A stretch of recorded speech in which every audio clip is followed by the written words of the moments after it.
Hello, friends. Welcome to the Beans World Show. We've decided to do it a little bit earlier this week. 7:37 p.m. So you'll get it a bit earlier. Before we start getting into the actual podcast, we'd like to do a few shout-outs to Amy, Mandy, K956. These are the shout-outs we got. These are the shout-outs, yeah. They're absolutely ridiculous. But you're doing them anyway. I am, indeed. I'm doing all the bloody shout-outs now. Anyway. So sit down. Sit back. Oh, and a big shout-out to little Freddie as well. Yeah. Freddie the dog. I nearly forgot his shout-out then. Gosh. Bean, where are you going, man? Where are you? I know, I forgot a shout-out for the little dog. The little, yeah.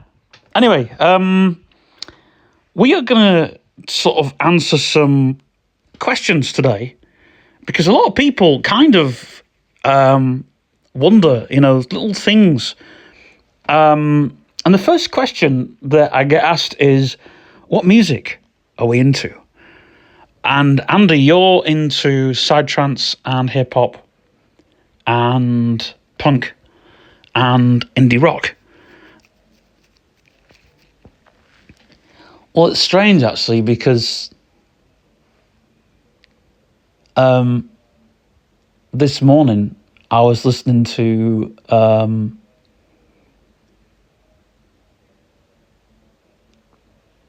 breakcore and dark step again, which is, it's like one of those amazing things. But I also like Latin techno as well. I think that's amazing. But it's like there's some music that takes you into those early warehouses, into those early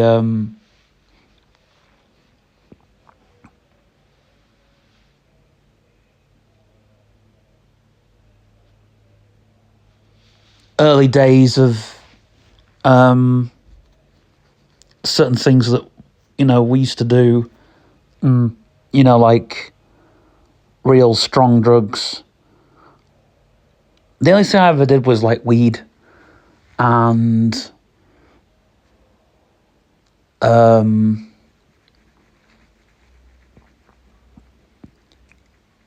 gas, but it was like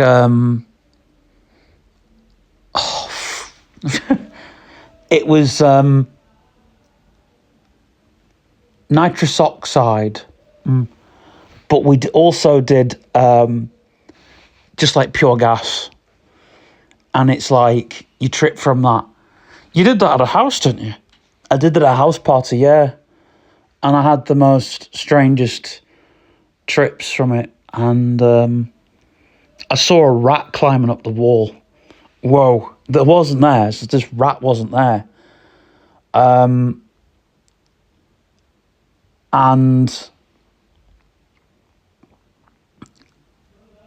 it was like the strangest house party I ever went to. How long did the trip on gas last?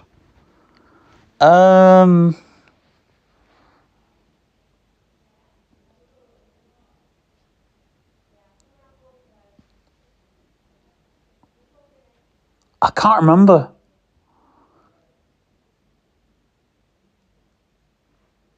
But we used to do I think we did 2CB as well. Or THC, I can't remember now. But we mainly smoked weed, got on our skateboards, and I had the best skateboard ever. And now you're riding your motorbike again, aren't you? I am. I've got the fastest motorbike. Badass. Kawasaki. I thought you got rid of it. Nah, I don't talk well. I wouldn't get rid of her. I thought I'll go rid of my other bike. I swapped it with another bike, didn't I? And Charles got that bike. yeah. I don't really ride it much, but it's like I've got it all geared up and yeah, it's just ready to roll. I'm after a moped actually. After a moped. I was on an old, like really old American bike over the weekend. It's like, which takes me back because it's like, like proper engine and stuff like that. It's like, wow. Yeah, speaking of bikes, I was on a motorbike over the weekend. I heard about your motorbike. It was a little kiddies ride thing, but it was like bumper cars, but instead of bumper cars, it was like little motorbikes that you could ride around on. It was wicked. I could barely fit on this motorbike. And I'm doing like 30 miles an hour around this track. I go to 12. It reminds me when I had this my little Roland trike.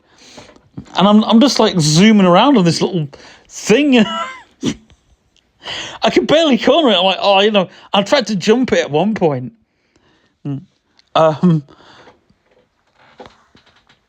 But yeah. Speaking of Limp Bizkit, Sam Rivers. Oh no. I think that's like the most saddest thing that I read all week about Sam Rivers passing away. That was like a few weeks ago, wasn't it? Yeah. Well, it's like Chester Bennington. Chester Bennington was like the best vocalist, and he gave it all. Like Chester Bennington's voice was just, I remember when I first heard Linkin Park for the first time. I think it was In the End, and I thought it was a pretty shit tune. and then I heard Linkin Park properly, and I was like, wow, this is something that we got to hear more of.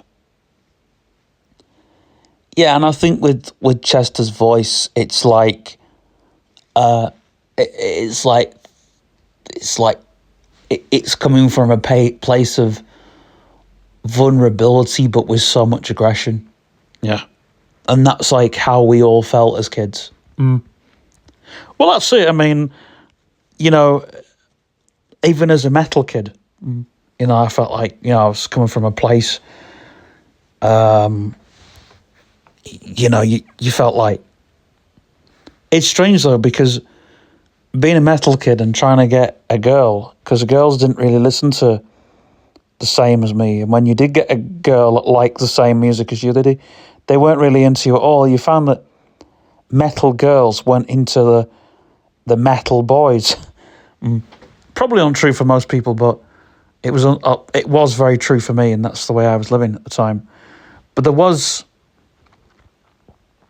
one female who was interested in me just because the way I was, like I was this crazy kid, that had a lot of energy, a lot to give. And, those people fade away. And I was like this weirdo person just because I was into metal and nothing else. Metal and cars. And then someone else came along and they were like, you're into metal? Like, yeah. I remember, like, it's like one of those things that metal, isn't it? And it's like, I remember on Side Road, we'd be listening to we'd crank up the metal. Motorhead, wasn't it? Cranked up. Oh, yeah. And Pantera. And all the punk bands. Sick of it all. Whoa, man.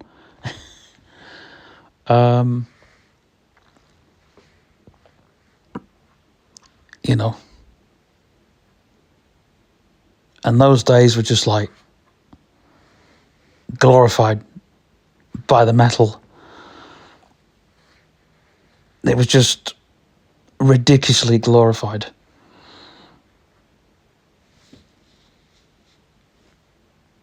ridiculously glorified. Yeah. I like that word, like ridiculously glorified. So do I. That's why I did it. That's why I did those words kind of thing. You know. But yeah, I think that is just one of the things. But it's like most of the music that you're into, either your friends are into it or there's just a time, like, you know, you can sort of, you know, you can sort of remember where you were when you heard that music. Like, you know, if you go to a festival, like techno festivals, and I remember seeing all like these electro gypsies, like from these caravans, and it was like they were just the most weirdest but most amazing people. And do you know, it's like that one moment in Creamfields. You know, and do you know, I want to say something, right? Creamfields, it doesn't matter which, you know, if you're a drum and bass head or a house or techno, everybody, it's like you bump into someone, you go, I'm into drum and bass, and oh man, you're into house, and it's like everybody just comes together. It's like Creamfields is like an event where people can just go and be who they want to be. And the atmosphere just kind of says it all, really. I think with Creamfields, I think the thing that I took from it was like the second or third time I'd been. And I just thought it was a very different place. Because Dexter played Creamfields one year. On the other stage, on the other side. So it just felt like everything that, you know, you experienced, but it was like in a bigger place and with people who everybody can just relate to it. And it's weird because you're listening to the music on the way and,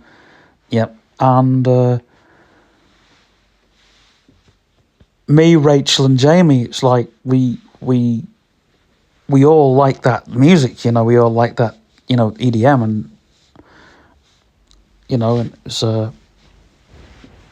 the whole thing, isn't it? But it's just like, but you come from a place of metal to begin with, and yes, and and when I started listening to dance music, like, I've got to go and see a dance music artist. Didn't know it would take about 5 or 10 years. If I change genre in the next 11 or 12 years, you know, is it going to be difficult to see that, you know, particular, like classical or... It's strange though, because, you know, classical is, you can just go and see any classical artist. You know, classical is such an easy going music because,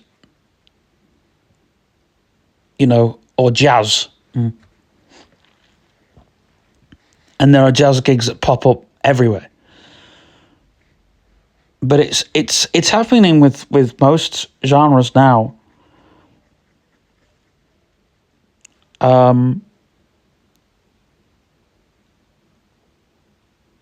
You know,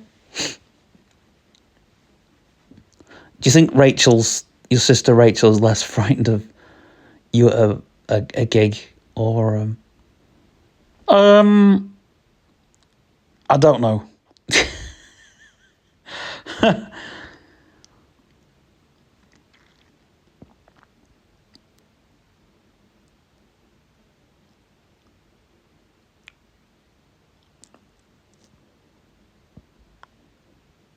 But mind you saw Billy Ocean. What was Billy Ocean like live? Billy Ocean was amazing live. Obviously, there's some songs I think he struggles to sing a little bit. You know, he's getting old, so they have to detune their songs a little bit. You know, they have to bring the key down a little bit. You know, like, but he's still got those moves. The thing with Billy Ocean is he really knows how to read the crowd, which you know, it's if you're doing that sort of thing for years and then all of a sudden, like, some people forget to read the crowd. Yeah. I think that's why people love McCartney, because even though he can't sing to save his life, McCartney can still read the crowd. Yeah. And it's like, that's why people like McCartney, because he's, you know, but I think McCartney could just stand on stage and, yeah, McCartney could just stand on stage and go, ah! Oh, you know. But I've never really liked the Beatles. There's only ever been 3 albums that are really important. One is Sgt. Pepper, the other is Revolver, and the other is Yellow Submarine. After those albums, they just went real shit after the acid period. You know, and before they were like a... Yeah, I mean, the early stuff is really good. You know, Twist and Shout, and, you know, and I Want to Hold Your Hand. I think it was really difficult for them to do stuff like Sgt. Pepper's. You know, but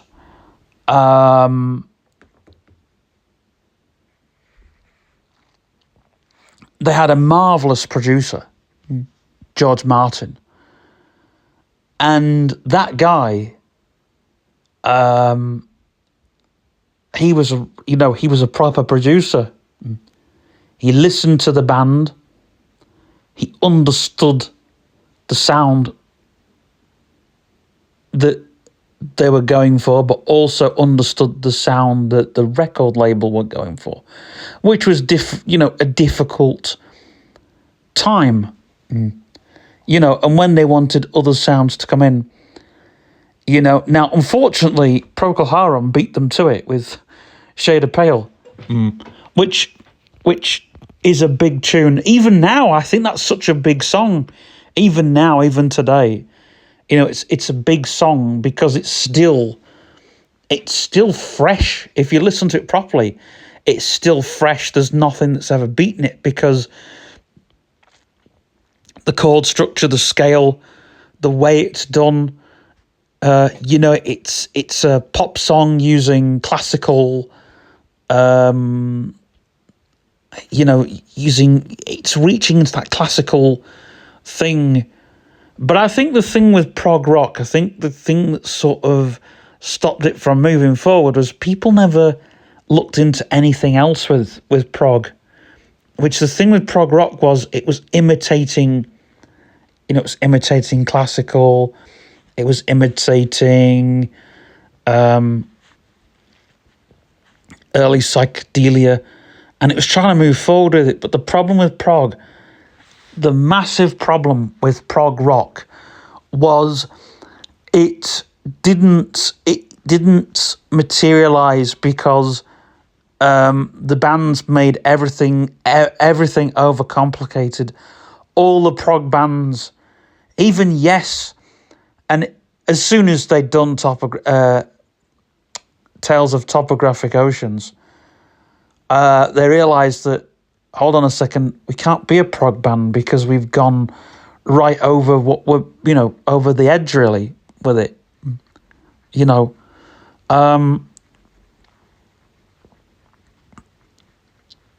But, you know, and Pink Floyd had like this whole... Yeah, and I think with prog, for prog, it has to move forward, sound different, give a twist, give a turn, and it does need to be complicated, but not overcomplicate for it to be a genre, which is why I like math rock. I think math rock is so much better. It moves forward. It's very misunderstood, which is what it needs to be, which is what prog was trying to be, but couldn't be. Like, nobody in prog was using difficult beats or difficult melodies. Yes tried doing it, but they couldn't because, and it wasn't till, bands moving forward realizing that, hold on a second, if prog's going to be this overcomplicated music, it's got, they were still using straightforward beats, they were still using straightforward, everything was very straightforward to certain points and certain things.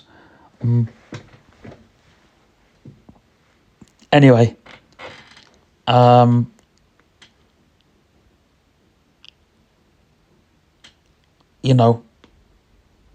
which, I mean, like Queen, here's a prime example. Bohemian Rhapsody by Queen is loved by prog fans because Bohemian Rhapsody is, and here's another thing as well, a lot of prog rock artists tried to emulate a little bit of Bohemian Rhapsody in a way. All this song's got to tell a story, and not only is a song got to tell a story, but the music's got to tell a story. The whole album's got to tell a story. The whole concept album. Yeah, the concept album, I think the concept album is like, again, that's kind of a bit noodly and niddly and noodly and niddly, and it's like, there are some concept albums that are great concepts. Well, Thick as a Brick, Ian Anderson openly said it wasn't supposed to be a concept album. But what I like is Ian Anderson, he's very witty anyway. But what I love about Ian Anderson is a lot of the jokes that came out of Jethro Tull happened by accident. They were. But the thing was, and it's like the punchline. It's like if someone said to you, "Oh, what was the first concept album?" and the punchline would be "Thick as a Brick," then it's like, what's the concept album, a joke or what? But yeah, I think it works in certain things. Yeah. Oh, we're going back to psychedelic trance again, aren't we? Yeah. Well, psychedelic trance is a vehicle of, I know a lot of people say it's just a subgenre of trance music, but it may be a subgenre of trance, but it's still very new in the sounds of EDM. I think the thing with EDM that people tend to forget is all the stuff like drum and bass now sounds completely dead, so it's like EDM. Yeah. And it's good, and it's like energetic, but it's like this big sound, and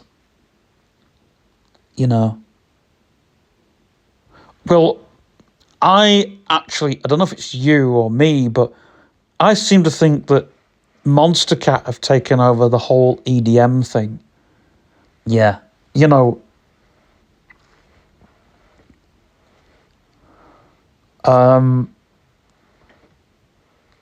because EDM is not a genre.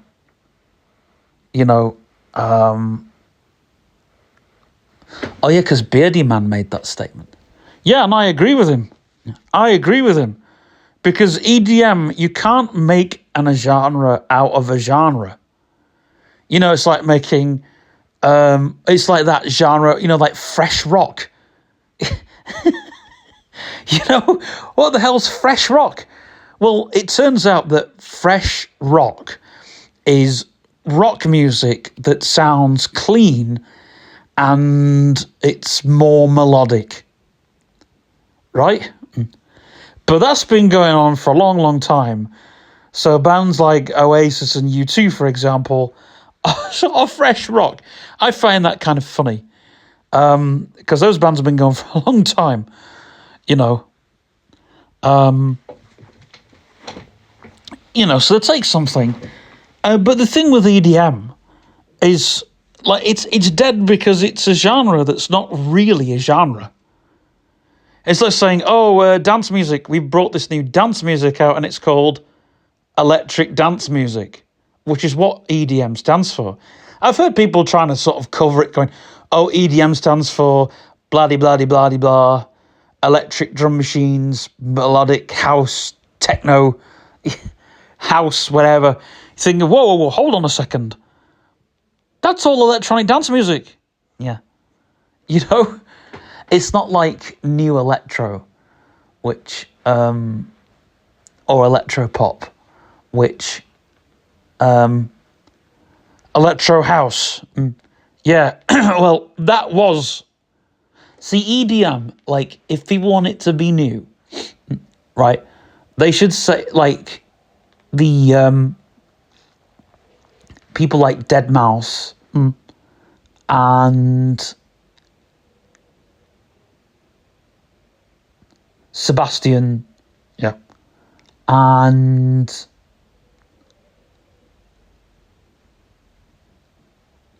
Boys Noise, and all those people that are making like new electro, which are now making laser disco.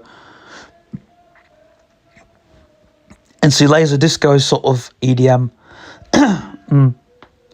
I think, as well, a lot of the record labels are like, with dance music, because they've had drum and bass, which is just hip-hop beats sped up.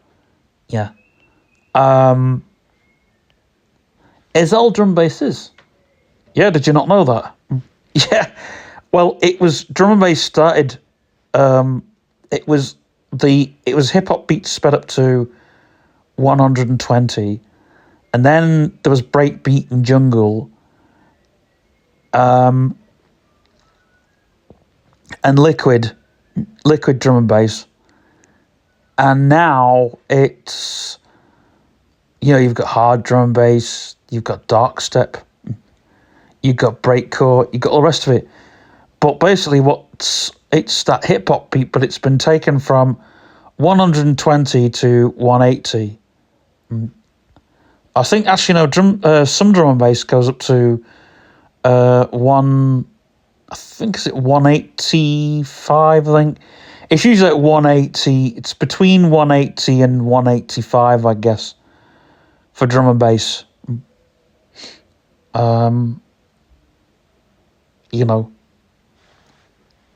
So it's like hardcore. Hardcore's like 100 and I think some hardcore is like 180 or 170. And then your gabba is like 190. And then there's like music like splittercore, which is 300 BPM, 200 or 300 BPM.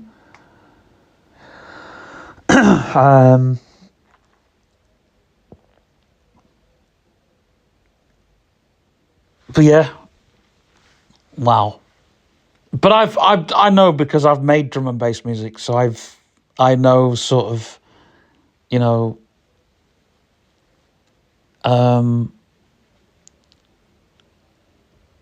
but what I did was, when I was making a drum and bass track, I recorded everything in 120 and then sped it up to 180.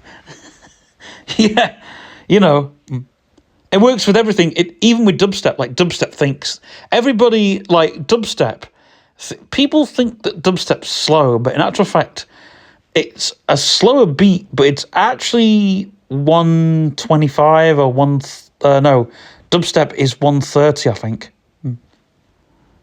Yeah. But anyway, we're both into dubstep, by the way. Me and Andy are both into dubstep. Yeah,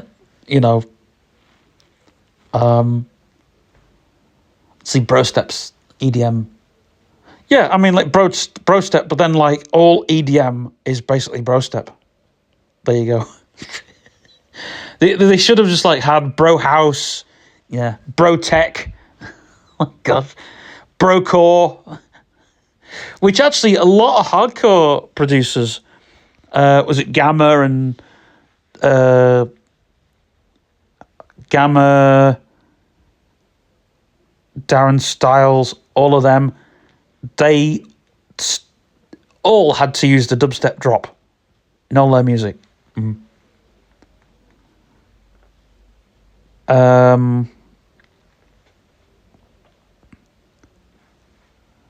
And in fact, Gamma did actually make a few bro step tunes just to prove that it wasn't hardcore anymore. Yeah.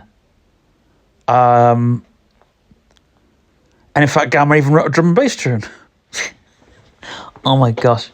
He wrote a drum and bass tune to prove that he could write anything and realised, but this is the thing, this is what a lot of producers are doing because they're so cheesed off with having to work in these brackets that they start writing those songs. Yeah. Like a lot of drum and bass producers were doing it. But as some of them go back to go forward,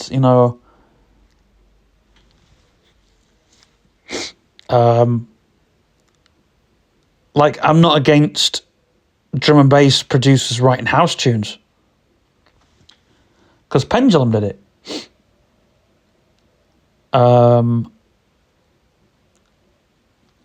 Do you like the new Pendulum stuff? Or I'm loving the new Pendulum stuff. Way better than I think, because their third album was trying to sound, it was basically trying to all sound like another Propane Nightmares tune, I think. The whole album was like Propane, and I love Propane Nightmares. And when they did Watercolor, it was like, hang on a second, is this whole album going to be another freaking Propane Nightmares? Which it was. The whole album was... I love Propane Nightmares. It's one of the best tunes they did. In Silico was a good album, but I thought the back end of the album was a lot more stronger than the front end, which is why a lot of people say it's a bad album, because the first 4 songs aren't very strong. And the first 2 tracks are good, but it's like it tried to be a pop album and not a drum and bass album. Yeah. But, it's still a good album. But a lot of people tend to prefer the first album. And yeah, I think with the first album,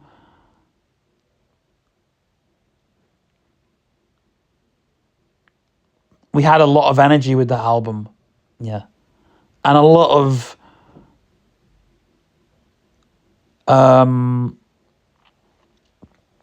drum and bass was changing. It was changing in a lot of ways. They managed to piss off Goldie, though. Well, yeah, because Goldie's this, like, I think that up to that point he'd owned the genre, which is, it's like, I mean, with a lot of things, it's like Paul Oakenfold owning trance, and Paul Oakenfold is awesome. I know, and it's like when you start talking about Paul Oakenfold, it's like, whoa, hold on.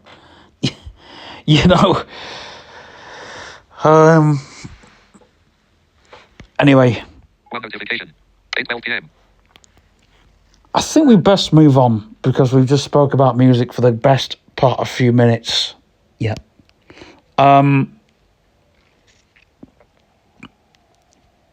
So this is a question for me, I think. But this is, what is your favourite computer game? Well, it's not really a video game that I would cover on this channel because it's not really anything to do with this channel. But my favourite video game of all time has got to be Streets of Rage. Yeah. And it's... What I love about that game is it's a side-scroller, but the storytelling is just unbelievable. You know, for that sort of... It's so much... And what I loved about that game was the way the graphics moved. Because I know there's a lot of side-scrollers that did it, but what I like about Streets of Rage is the backgrounds have always been important with Streets of Rage. And I think, like, this is the whole thing. You know, I'm thinking, you know, because the whole Axel Rudy Cabana, I'm wondering if they'll cut Axel out of Streets of Rage. I was thinking that because it's strange because you think, you know, Adam, Axel and Blaze, and I'm thinking, would they ever cut Axel out of the Streets of Rage and name him as something else? Yeah, because everybody would be thinking, oh, I don't want to be playing. But, I mean, Axel, I used to play as Axel in Streets of Rage. One, I liked the name, and two, but I hated playing him because he was bloody slow. I liked either Adam or Blaze. I liked Blaze because she was like the hottest girl. And it's like, what is it with pixelated blobs? You know, Lara Croft was just a pixelated blob. Yeah. And Blaze was actually just a stick. Yeah, if you see the original drawings of Blaze, it's like, you know, come on. Do you know, Steve, I thought you'd have said Grand Theft Auto, since you play it that much. And yeah, well, I like the early Grand Theft Auto games, because with them, like, the top-down view, and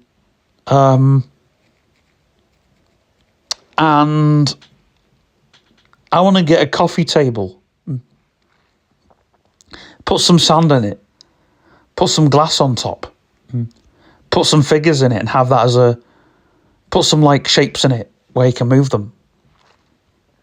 Because they had them at the hospital. They had these coffee tables, and they had some sand in it, and they're moving these shapes.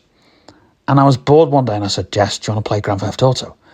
She's like, Stephen, we can't play that. I was like, we can, look. I said, this is what we do, right? See this table, right? I said, you can move this thing. I said, as long as we don't say the word, we're all right.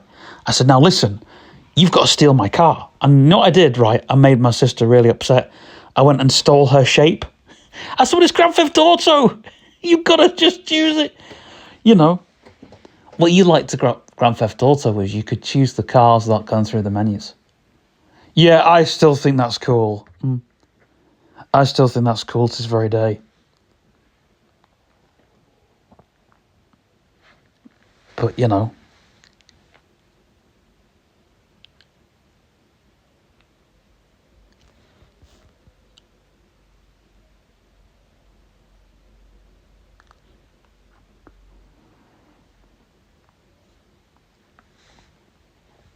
But anyways.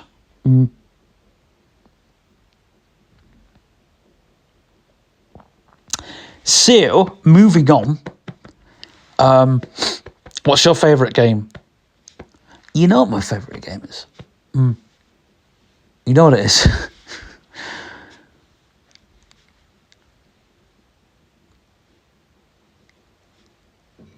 And it's a first-person shooter as well.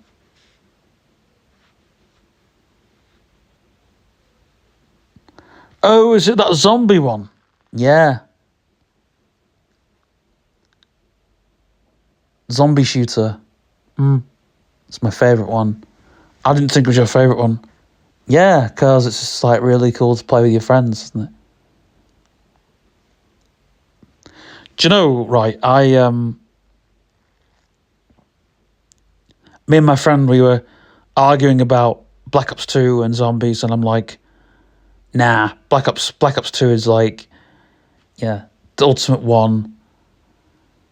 And Wolfenstein, yeah, and Doom and Quake. I thought they were really great games because I remember I'd played on Amigas and Segas and PlayStations by this point, and I knew like CD-ROM technology. When I first played Doom, I was like, wow, this is an amazing game. You're playing it on a PC. The graphics, the sound. There was also another monster game that we played where the zombies come out and the sound, and it's like, wow. But with Doom, it's like,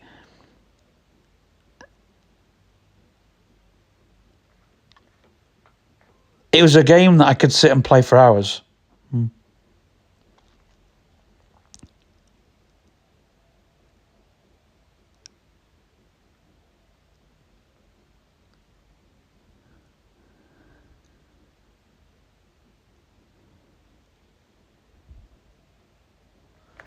So yeah, I mean,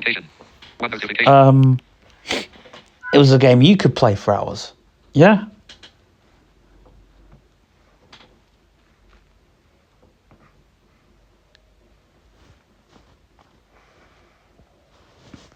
But I was always interested in video game consoles, and up to that point, you know, the only video game console that I hadn't played on was the Atari. And when I got hold of an Atari, my mum and dad were like, this is rubbish console. Why is he playing it? And I just played it for ages. And I think an Atari is the best console because the games, the way they loaded, you know, they just, I don't know what it was, the technology, and still the technology, like, they only blipped and blooped, but, you know, the loading, there's so much, like, they flashed, and it's like, wow, I couldn't get why Atari games, what was the magic behind them, but each Atari game was different.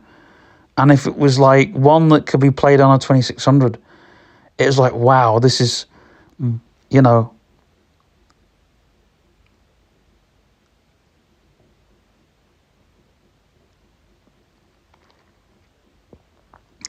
The one game that I really think that showed the Atari system off was Knight Rider, because you could, you know, it was like the Tomy simulator, driving simulator. You could just go through the whole thing, and it was like, wow. The whole thing was just like, it just moved. The whole thing just moved. It was like, wow, this is incredible.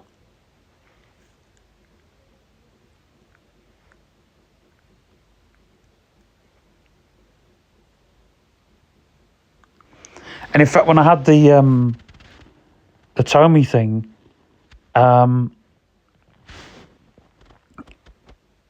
we would call it Knight Rider, and I would just sit in bed with my little Tomy thing, and I'd play it for hours.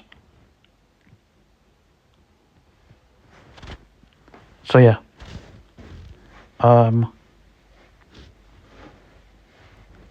in the real, and they were it's that they were real toys. They were, you know, the simulator dashboards. Anyway.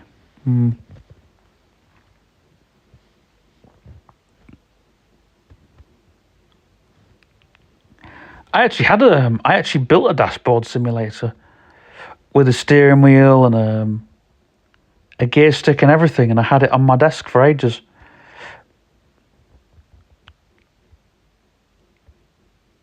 Yeah.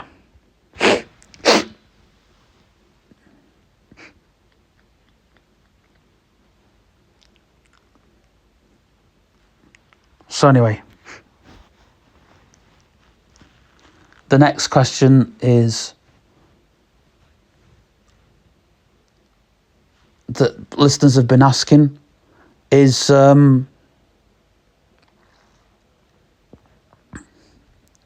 how can we know so much about simulators?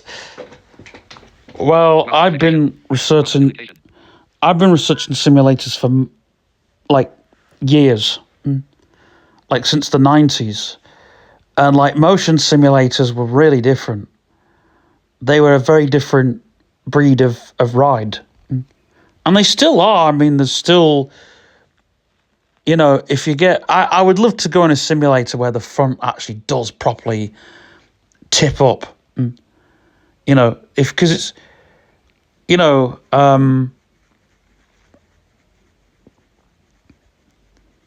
but yeah.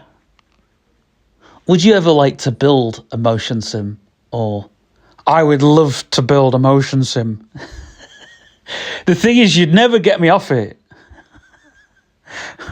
You go on a motion sim and it's like, because you feel like you're moving. Yeah. And it's like, that is just, it's just awesome. If someone got you like a motion sim as a toy. Well, I saw, isn't it strange? Because I remember me and my dad, we saw in a catalogue in the 90s, we saw a motion sim rig. I'm sure we did. But they were very expensive to have in your house,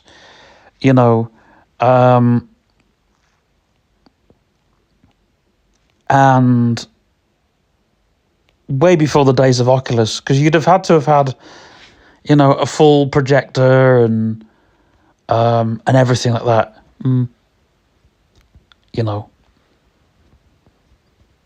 It'd be cool if you could plug like a video game console into a motion sim and put like a game that you'd want to simulate.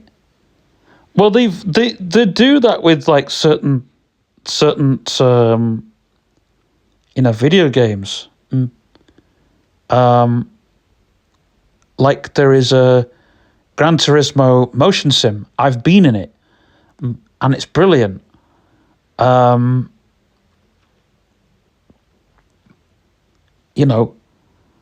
are just games that really support motion sims.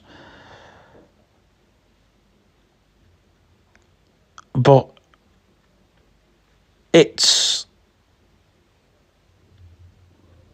there are certain things I think should be, simulated. I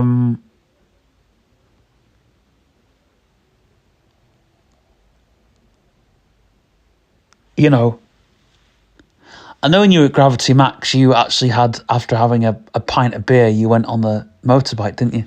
I was like, Jamie, we'd had a couple of, I was like, now I've had the alcohol, so, do you think we could still drive these simulators? And actually, after having a pint, I was crapper on the quad.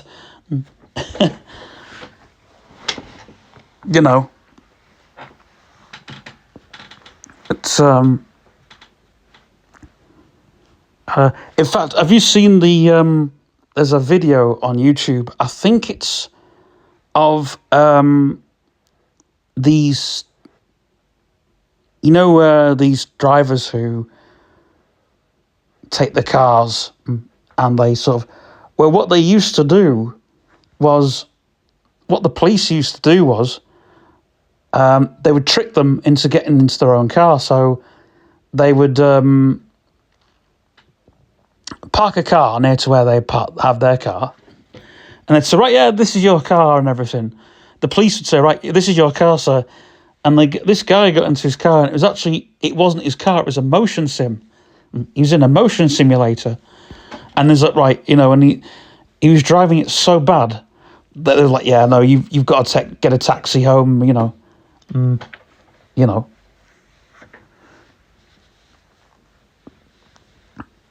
It'd be cool if, they put like people into motion sims, and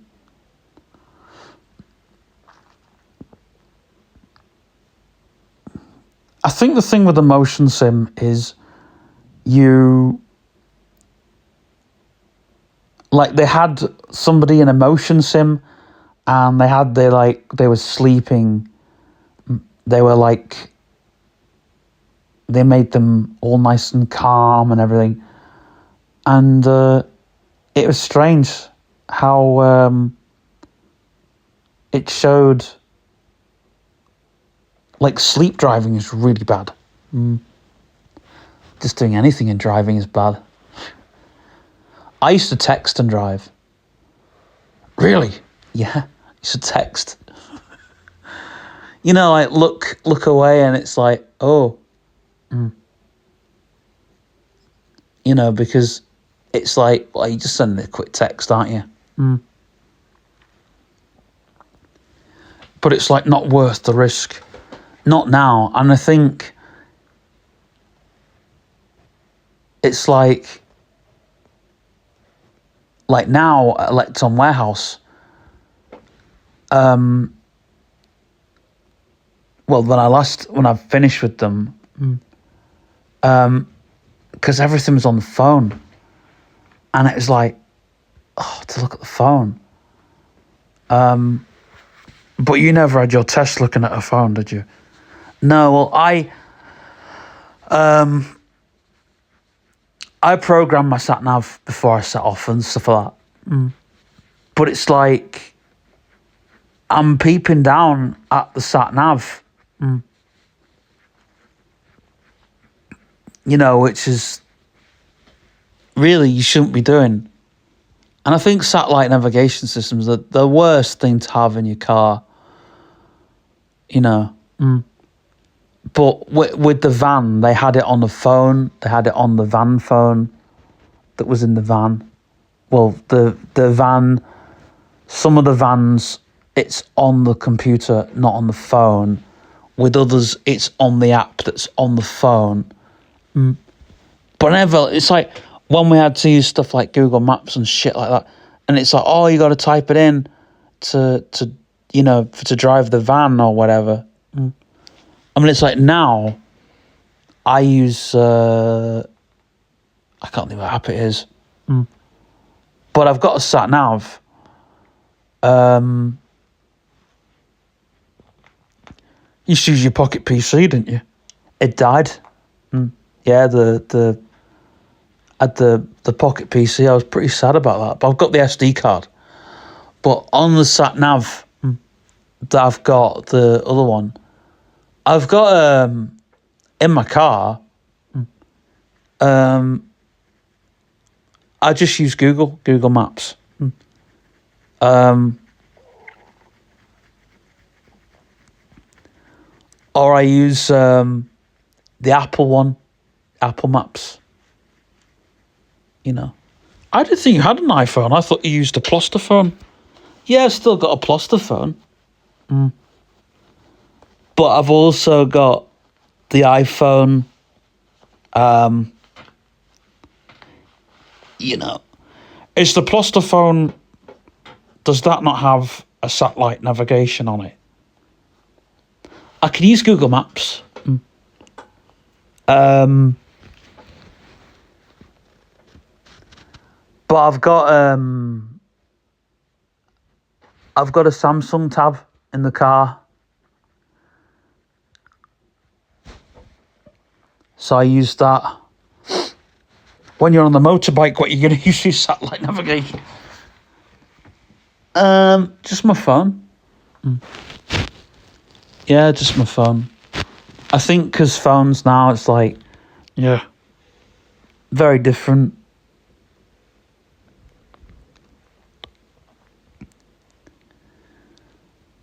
Yeah. I've got a Samsung tab for video gaming.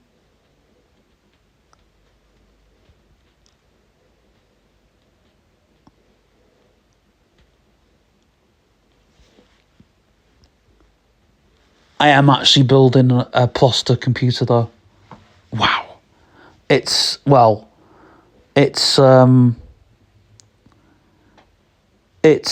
PC. It's a PC with all of the spec. and then it's going to run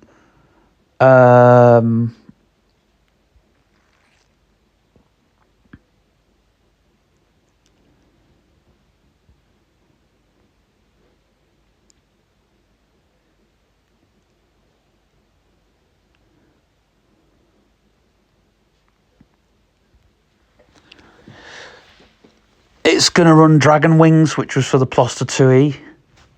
Wow. And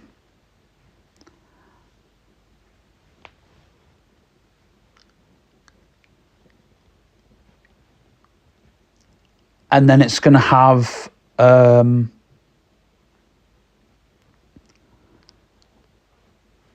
Grapes, which is a system that runs on top of it.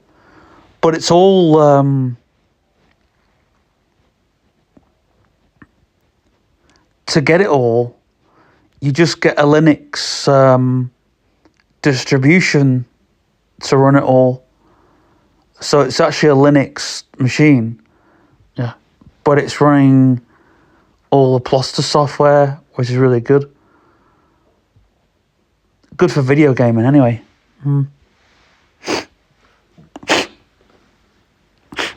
Not good if you want to run just crappy Steam titles, though. It's not powerful for running just like crappy Steam titles.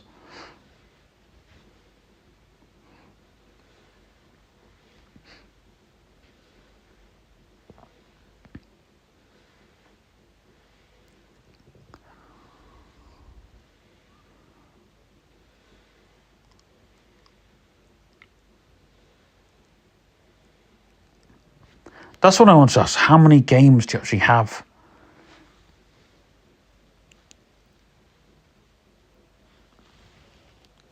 What, at home?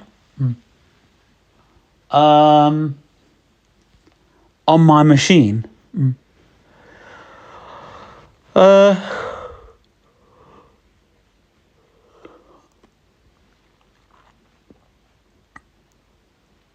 the moment, I have like 300 games.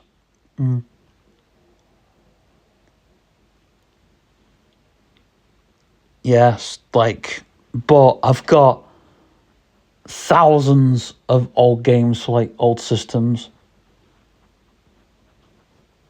Emulated systems. Yep.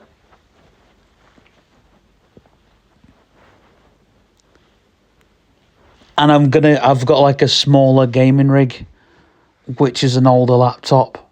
And it just runs. It's really good for shooters, and I just run it.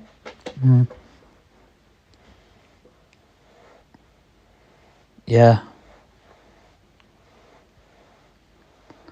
Because everything else at the moment is packed away, or it's getting packed away because we're moving soon. So it's packing it all away, really. That massive rig.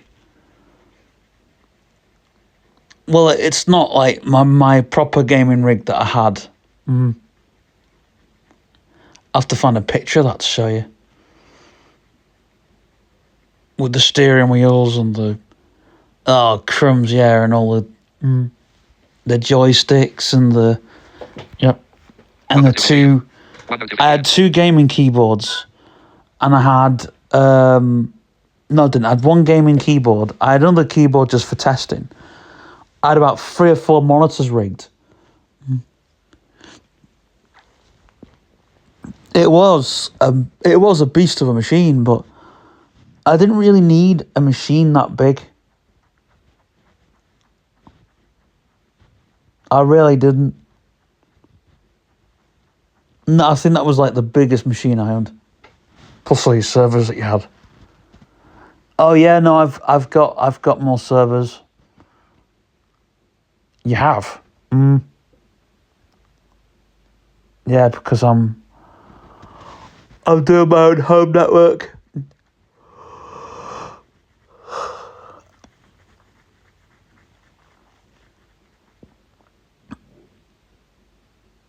So it's like running that kind of thing.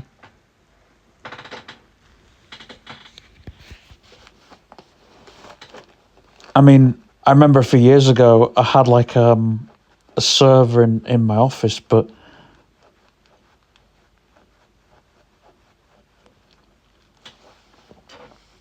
running Emprix. I think I forced all load of crap onto that computer to the point where it just crashed and I needed a new one. And, you know, use Ubuntu Linux for like years and then that crashes. Then I got the VTech Genio, which is fantastic. And I've also got my VTech Slide and Go, which is the first phone I had with the company. So yeah.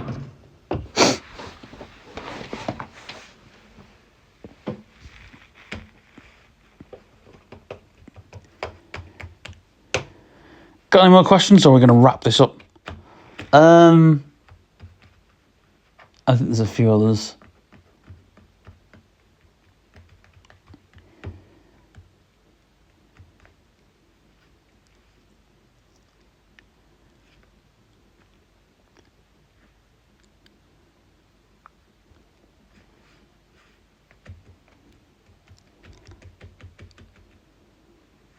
People are asking for more toy reviews, but they're very difficult to do.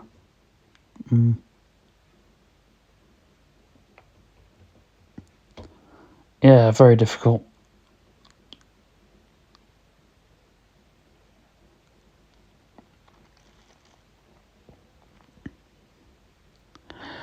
Which reminds me, actually, there's so much things I need to do, but...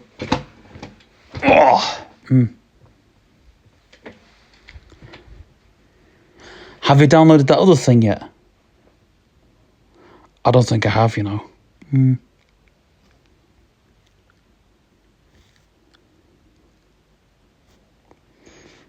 Yeah, I shall have to have a look. Right, well, that wraps up this episode. You'll see it first on WhatsApp before you see it on the channel. Bye for now. One notification. 8:40 p.m. 8. TU7. PQRS. 8. TUV. Empty card 8. Button. Double tap to load audio. Mic trigger. Mic finish recording.